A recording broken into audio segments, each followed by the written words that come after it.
বিশ্বের ইতিহাসের সর্বশ্রেষ্ঠ মহামানব রহমাতুল লিল আলামিনকে যে যত বেশি অনুসরণ করবে, যে যত বেশি ভালোবাসবে, যে যত বেশি অনুকরণ করবে, যে যত বেশি ইতাআত করবে, ইত্তেবা করবে, আল্লাহ রাব্বুল আলামিন তাকে তত বেশি ভালোবাসবে। মানুষের মধ্যে মহাব্বত এবং ভালোবাসা দুই ধরনের। ভাই কয় ধরনের? দুই ধরনের। কথা বলবেন। একটি হচ্ছে সৃষ্টিগত আর অপরটি হচ্ছে জন্মগত। কোন জ্ঞানী ব্যক্তি তার মহাব্বত ভালোবাসা শূন্য হতে পারে? এই পৃথিবীর মধ্যে যত মানুষ আছে, কোন মানুষ আছে যে একে অপরকে ভালোবাসে না? হালাল ভাবে হোক হারাম ভাবে হোক একে অপরকে কি করে? ভালোবাসে। ভালোবাসে কিনা? মা সন্তানকে ভালোবাসে কিনা? সন্তান মাকে ভালোবাসে কিনা? বাসে। স্ত্রী স্বামীকে ভালোবাসে কিনা? স্বামী স্ত্রীকে ভালোবাসে কিনা? ভালোবাসে। কিন্তু আপনার আমার রব্বুল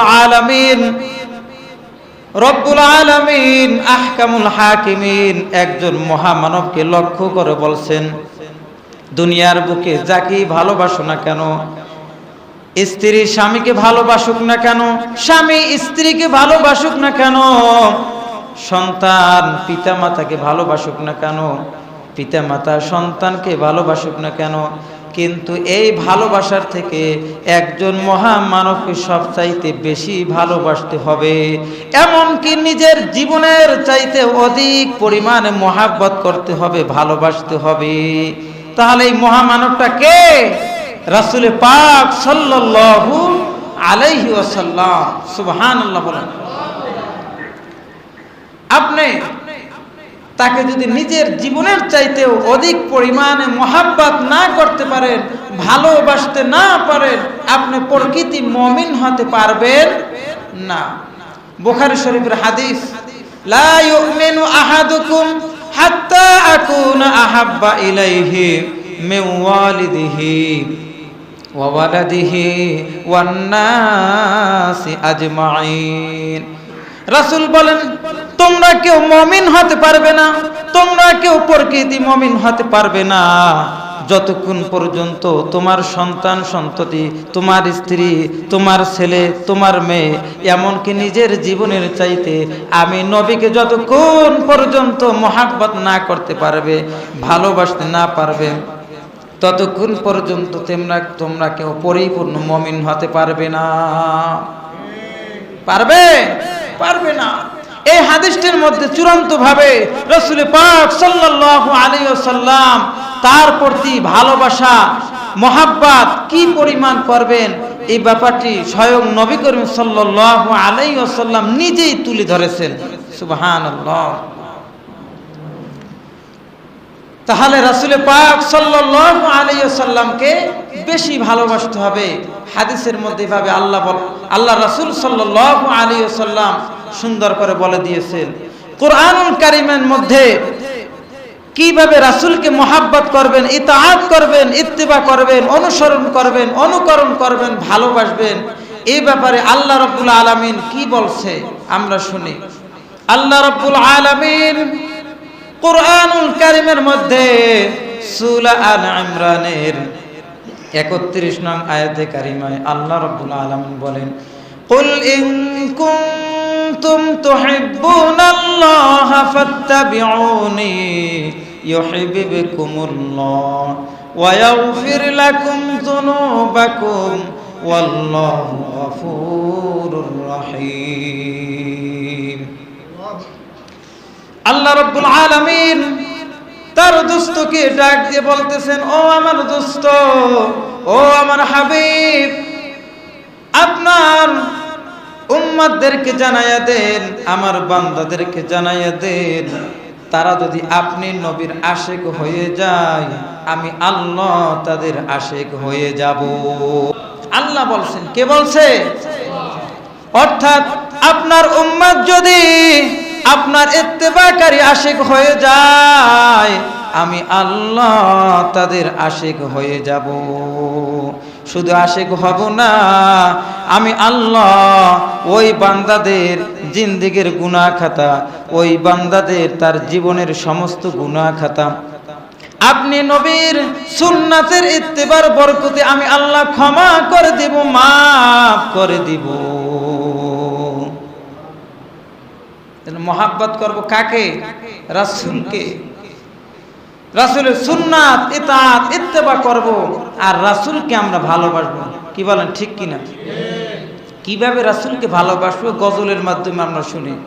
ওরে কে যাও ভাই নবীর দেশে, পাগলদের আরজি আছে, সালাম দেও নবীর কাছে। এই গরিবের আর কি করবার আছে, নবী গো এই গরিবের আর কি করবার আছে।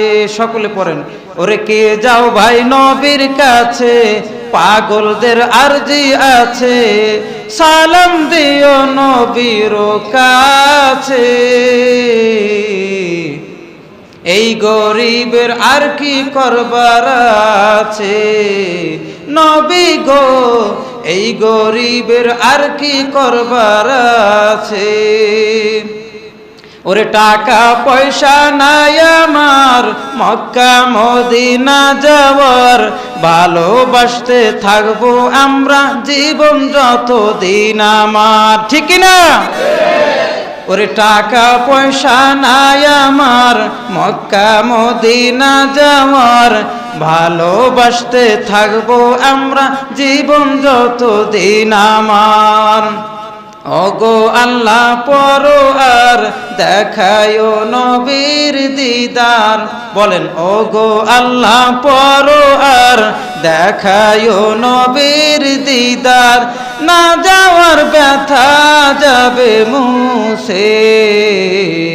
এই গরিবের আর কি করবার আছে, নবী গো এই গরিবের আর কি করবার আছে। জোরে বলেন মারহাবা। আল্লাহ রাব্বুল আলামিন ডাক দিয়ে বলতেছেন, ও দোস্ত, ও আমার দোস্ত, আমার বন্ধু, কেউ যদি বলে আমি আল্লাহকে পেতে চাই, দেখেন রব্বে কারীম আল্লাহ, আল্লাহকে পেতে হলে আগে নবী পাওয়া লাগবে। ঠিক কি না? আল্লাহকে ভালোবাসতে হলে আগে নবীকে ভালোবাসা লাগবে। আল্লাহকে ম্যানেজ করতে হলে আগে নবীকে ম্যানেজ করা লাগবে। ঠিক কি না? আল্লাহ রাব্বুল আলামিন বলতেছেন, ও আমার দোস্ত, কেউ যদি বলে যে আমি আল্লাহকে পেতে চাই, আমি আল্লাহকে ভালোবাসতে চাই, ফাত্তাবিউনি, সেজন্য আপনি নবীকে ভালোবাসে, আপনি নবীর ইত্তেবা করে, আপনি নবীকে যেন ভালোবাসে। তাহলে আমি আল্লাহ তাদেরকে একটা পুরস্কার দেব, একটা পুরস্কার দান করব। কি সেই পুরস্কার? ইউহিব্বুকুমুল্লাহ, আমি আল্লাহ তাদেরকে ভালোবাসবো, আমি আল্লাহ তাদেরকে ভালোবাসবো। দেখেন, এই পৃথিবীর মধ্যে সৃষ্টিজীবীর মধ্যে আল্লাহর ভালোবাসার চাইতে আর কোনো ভালোবাসা সৃষ্টি হতে পারে? কোনো তুলনা হইতে পারে? পারে না। আল্লাহ যাকে ভালোবাসে, আল্লাহ যাকে ভালোবাসে, তার হাত আল্লাহর কুদরতি হাত হয়ে যায়, ওই বান্দার চক্ষু আল্লাহর কুদরতি চক্ষু হয়ে যায়, ওই বান্দার মাথা আল্লাহর কুদরতি মাথা হয়ে যায়, ওই বান্দার পা আল্লাহর কুদরতি পাও হয়ে যায়। সুবহানাল্লাহ। সে সাধারণ মানুষ থাকে না, আল্লাহর রঙের রঙিন হয়ে যায়।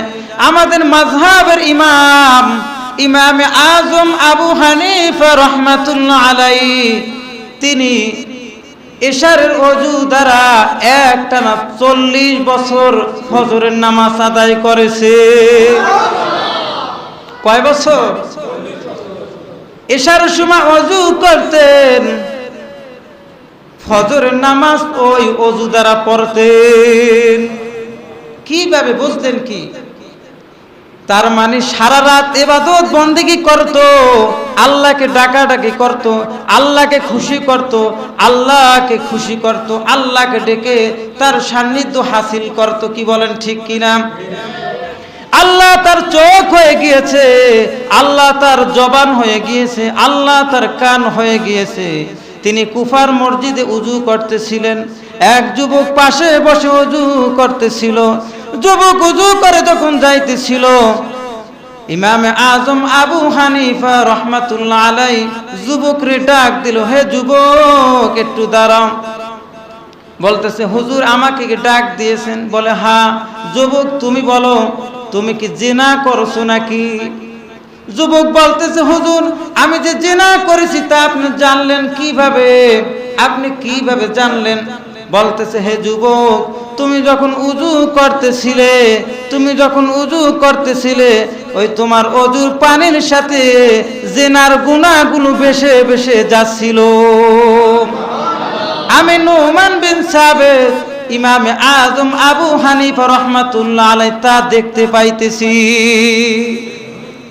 আল্লাহর বান্দা যখন আল্লাহকে ডাকে, আল্লাহকে স্মরণ করে, আল্লাহর সান্নিধ্য হাসিল করে, তখন ওই বান্দা সাধারণ বান্দা থাকে না, ওই বান্দা আল্লাহর খাঁটি বান্দা হয়ে যায়, ওই বান্দা আল্লাহর ওলি হয়ে যায়।